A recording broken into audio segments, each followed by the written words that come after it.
everyone, myself Pooja Sharma. This is class 10th Geography lesson 5 Manufacturing Industry brought to you by Triveni Memorial Senior Secondary School. In this video we will discuss about secondary sector, that is also known as manufacturing industry. So now manufacturing industry, production of goods in a large quantities after processing from raw material to more valuable products is called manufacturing. People employed in the secondary activities manufacture the primary material into finished good. Like example, paper is manufactured from wood, sugar from sugarcane, iron and steel from iron ore, aluminium from bauxite, etc. Thus, raw materials are transformed into a wide variety of finished goods of higher values. So, manufacturing industry, the economic strength of a nation is measured by the development of manufacturing industry. So, in this chapter, we will discuss and cover these topics. First, introduction. Second, importance of manufacturing industries. Third, agro-based industries. Fourth, mineral-based industries. And fifth, industrial pollution. So let's start with the first topic. Introduction I already completed. So now, importance of manufacturing industry. Manufacturing is considered the backbone of economic development. Industries are the strength of the country and they are developed the country also. So that's why these are the backbone of our economic development. There are some importance. First thing is reducing dependency. Earlier we are dependent on the agriculture. So manufacturing is reducing dependence on agriculture sector by providing jobs in secondary and tertiary sector. Second, reducing poverty also. Manufacturing sector is creating large job opportunities to help reduce unemployment and poverty. Foreign exchange. By the export of goods, country is earning foreign exchange. Like export of manufacturing goods expand trade and commerce and brings in much needed foreign exchange. National prosperity. Countries which convert their raw material to valuable finished goods have higher chances of economic prosperity. So these are the importance of industry. So manufacturing industries or sector contributes around 17% to total GDP of India. So in that we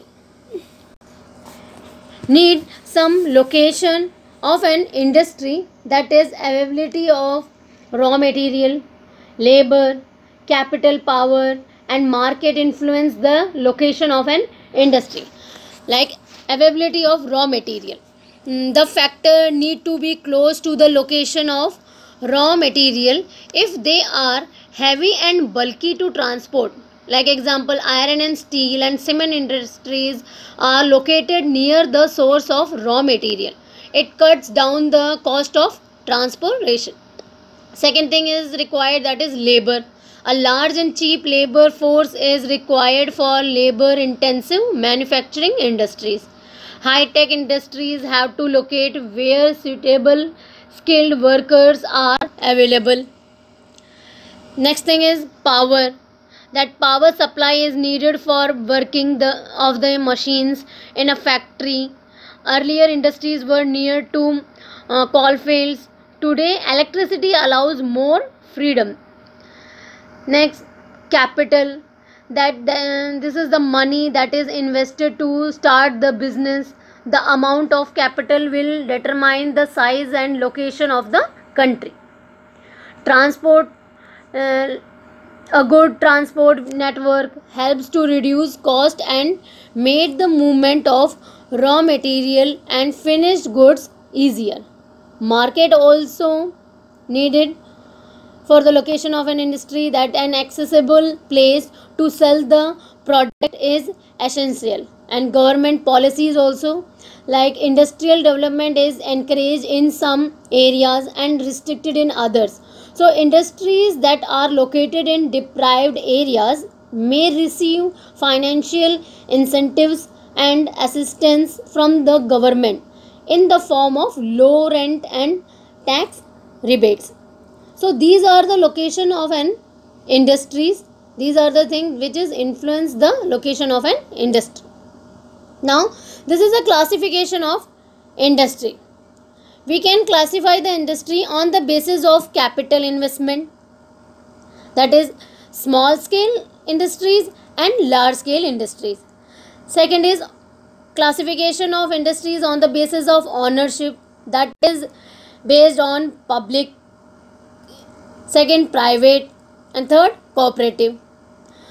Third classification of industries on the basis of raw material, that is light industries and heavy industries. So let's move to the agro-based industry.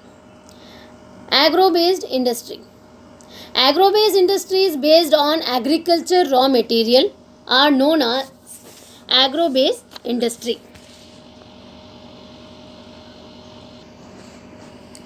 In agro-based industry, first one is cotton textiles. Cotton textile in ancient India, or in an ancient time in India, hand spinning and hand looms weaving techniques were used for cotton textile industry. In 18th century, power looms came into use and it is more popular in different states like Maharashtra and Gujarat. In India, cotton is famous in many countries. Cotton textile industries has close links with agriculture and provides a living to farmers and cotton ball pluckers. It also supports workers engaged in ginning, spinning, weaving, dyeing, designing, packaging, tailoring, and sewing. The industries, by creating demands, suppliers, many other industries such as chemicals and dyes, meal stores, packaging, materials, and engineered works. Cotton textile industries have some challenges also, in that they have some problems that faced by cotton textile industry, that is irregular power supply. So first problem faced by cotton textile industry, that is irregular power supply, because in our country today also we are not have a proper power supply, but in the cotton textile industry they need a proper power supply. So that is the first reason.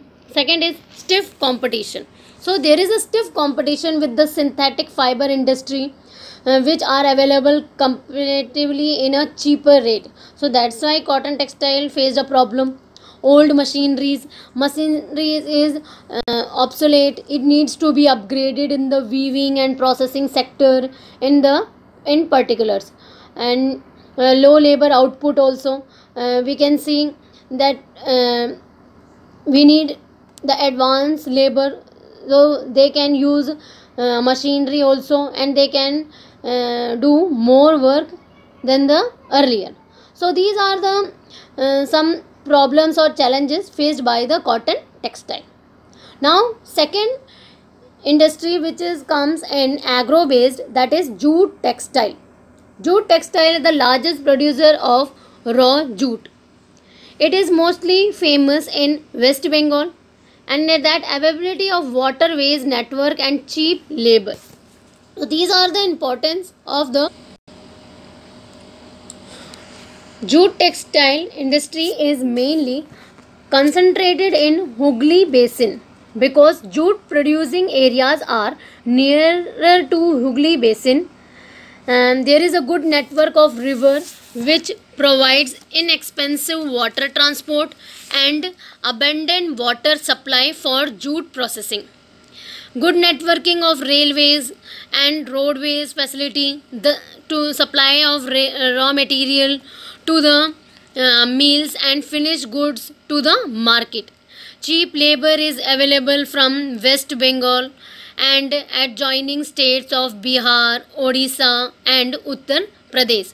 So Kolkata is a large urban center which provides banking, insurance and port facilities for the export of jute goods. But jute industry also facing some problems. So these are the problems which is or challenges which is faced by jute industry, that is stiff competition with Bangladesh, Brazil, Philippines, Egypt, Thailand in the international market. There is a competition with synthetic fiber that is cheaper than jute. It stimulates demand. The products of the jute has been diverse. There is also a concern about increasing productivity and improving the quality of jute products. So these are the problems which is faced by jute textile industry. Now our third agro-based industry is sugar industry. So India stands second in the world as producer of sugar, but occupies the first place in the production of gur and khandsi. These mills were located in the state of Uttar Pradesh, Bihar, Maharashtra, Karnataka, Tamil Nadu, Andhra Pradesh, Gujarat, along with Punjab, Haryana and Madhya Pradesh.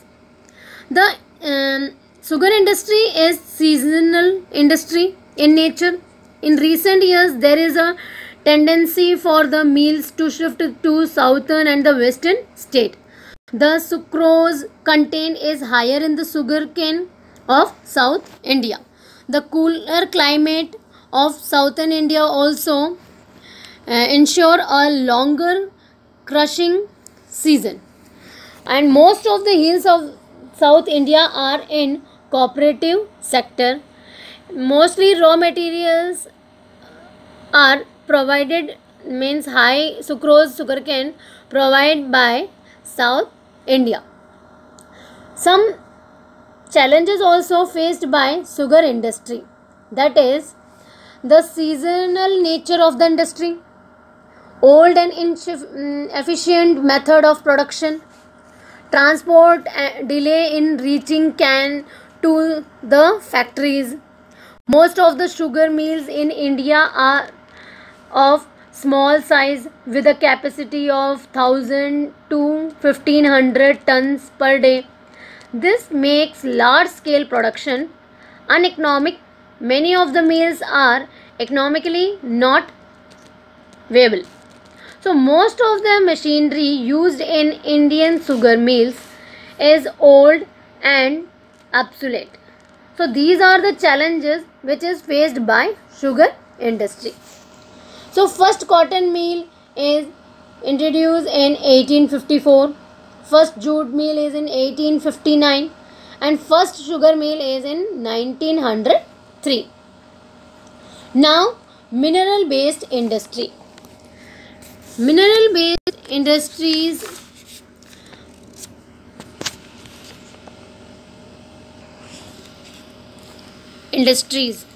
mineral based industries whose raw material depend on minerals are known as mineral based industry. First is iron and steel industries. Iron and steel industries is India is an important iron and steel producing country in the world. Yet we are not able to perform to our full potential because we have some challenges in iron and steel industries, that is irregular power supply. There is an irregular supply of electricity in India, so the work becomes more difficult. That low productivity of labor, that we have a low productivity of labor also. This is also the problem of iron and steel industry. High cost of cooking coal, that high cost and limited availability of cooking coal. As the amount of coal is limited, its cost in India is high, and so iron and steel industry face difficult in buying it. Fourth, poor infrastructure. The technological developments in India is comparatively less compared to other countries rich and development. There is need to allocate resources for rich research and development to produce steel more completely, to raise their standards to meet international levels. So that's why we are not able to perform to our full potential in iron and steel industry. Second mineral waste industry is automobile industry. Automobile industry manufacture car, buses, trucks, etc. So these types of things comes in automobile industry. India has 30 plus automobile industries, and mostly in Delhi, Gurugram, Mumbai, Pune, Chennai, Kolkata, Lucknow, Indore, Hyderabad, Jamshedpur, Bengaluru. So these are the automobile industry which is more popular for this type of industry. So with the development of automobile industries in India, trucks, buses, car, motorcycles, scooters, three-wheelers and multi-utility vehicles are being manufactured at various centers. They provide quick transport of goods and passengers. After the liberalization, the coming in of new contemporary models stimulate the demands for vehicles in the market, which lead to the healthy growth of industries including passengers cars, two and three wheelers. Foreign direct investment brought in new technology and aligns the industry with global developments. So we can see that automobile industry is progressing day by day in our country, and mostly in Delhi, Gurugram, Pune, Mumbai, Chennai, Kolkata, etc. Now next industry, that is information technology, that is Bangalore is the electronic capitals of India, and software technology parks also provide single down service and high data communication facility to software experts. It information technology, televisions, mobiles, laptop, these are comes. So a major impact of this industry has been on employment generation. This industry has been a major foreign exchange earner in the last 2 or 3 years because of its fast growing business process, outsourcing, BPO sectors, the continuing growth in the hardware and software manufacturing is the key to the success of IT industry, information technology industry in India. This electronic industry covers a wide range of products from transistor set to television, telephones, cellular telecom, radars, computers, etc., and many other equipments required by the telecommunication industry. Mumbai, Delhi, Hyderabad, Pune, Chennai, Kolkata, Lucknow, Coimbatore are important centers for electronic goods and information technology. So now our next topic is industrial pollution. So industrial pollution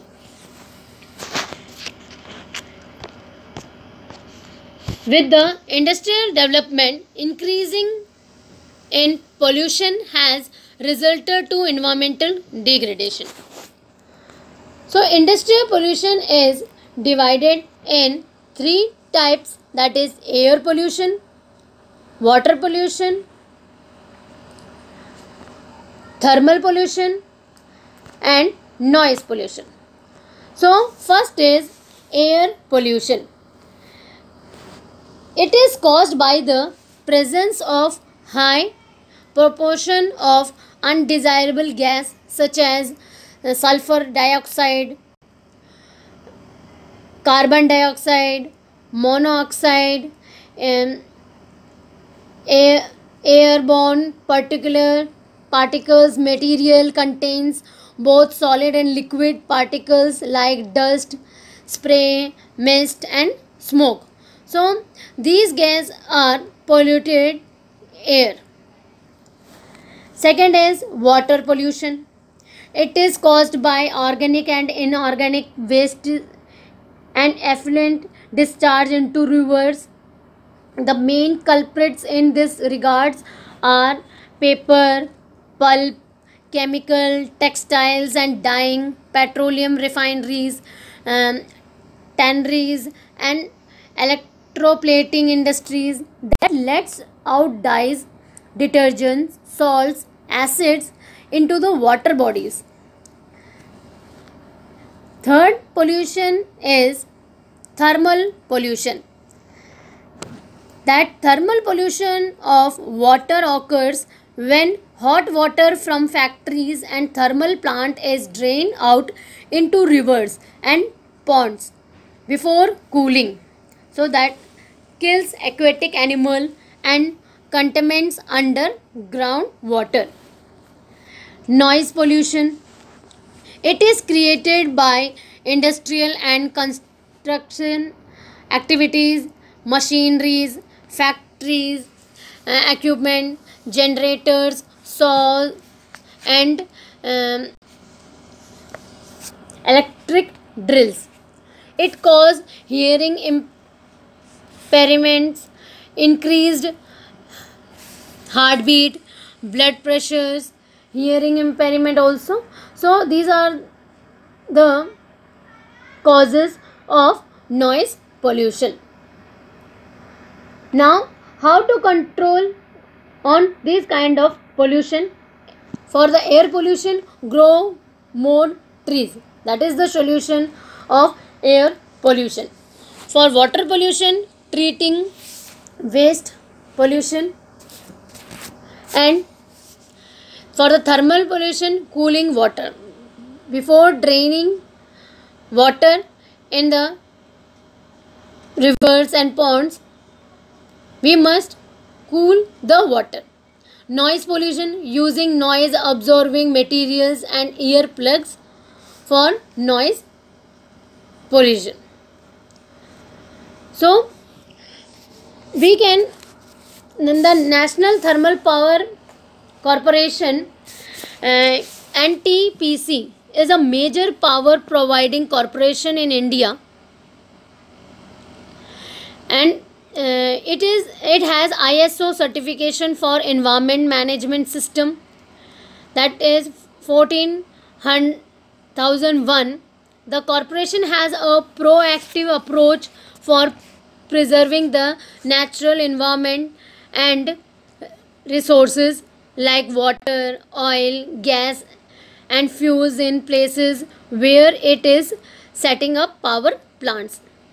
This has been possible because of optimum utilization of equipment, adopting latest techniques and upgrade existing equipment, minimizing waste generation by maximizing ash utilization, providing green belt for nurturing ecological balance, and addressing the question of special purpose vehicle for afforestation.